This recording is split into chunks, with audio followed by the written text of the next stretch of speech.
Emmanuel Macron se trouve donc en ce moment même à l'hôpital militaire de Percy. Et on retrouve tout de suite Jacques Serret devant l'hôpital à Clamart près de Paris. Bonsoir Jacques. Bonsoir. C'est une visite à forte charge symbolique pour le président réélu.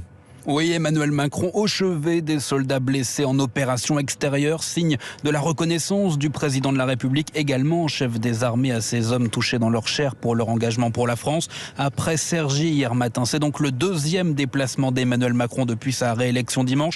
Cela fait maintenant un peu plus d'une heure et demie qu'il échange avec des pensionnaires ainsi qu'avec des soignants de cet hôpital d'instruction des armées Percy. Une visite qu'il effectue accompagnée de la ministre des Armées Florence Parly et de la première dame Brigitte Macron, mais pas d'image ni de son de ce déplacement. Les journalistes ont été priés de rester à l'extérieur du bâtiment pour ne pas déranger les patients. Alors en fin de matinée, Jacques, vous étiez à l'Élysée pour le premier Conseil des ministres depuis la réélection d'Emmanuel Macron. Est-ce qu'il s'agit aussi du dernier pour le gouvernement Castex? Réponse du porte-parole Gabriel Attal.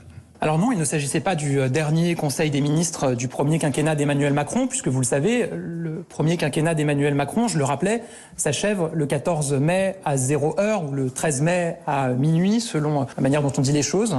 On n'est donc pas beaucoup plus avancé, Jacques. Est-ce que vous avez quand même senti une page se tourner ce midi au Conseil des ministres ? Oui, dans la cour de l'Élysée régnait presque un esprit de vacances pour certains ministres. Événement assez rare pour être souligné. L'ensemble des membres du gouvernement étaient présents à ce conseil. Ministres, ministres délégués, secrétaires d'État, tous étaient là. Autre indice que ce conseil était potentiellement le dernier. Les ministres ont partagé un cocktail déjeunatoire à l'issue, ce qui n'arrive là aussi que très rarement.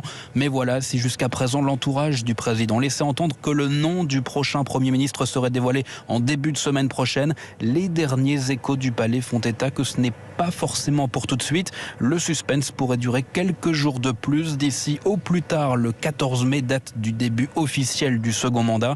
En attendant, un nouveau nom jusqu'ici jamais évoqué, de plus en plus cité en Macronie pour Matignon, celui de Véronique Bédag, actuelle directrice générale de Nexity et ancienne directrice de cabinet de Manuel Valls lorsque celui-ci était Premier ministre. Jacques Serret en direct de l'hôpital militaire de Percy.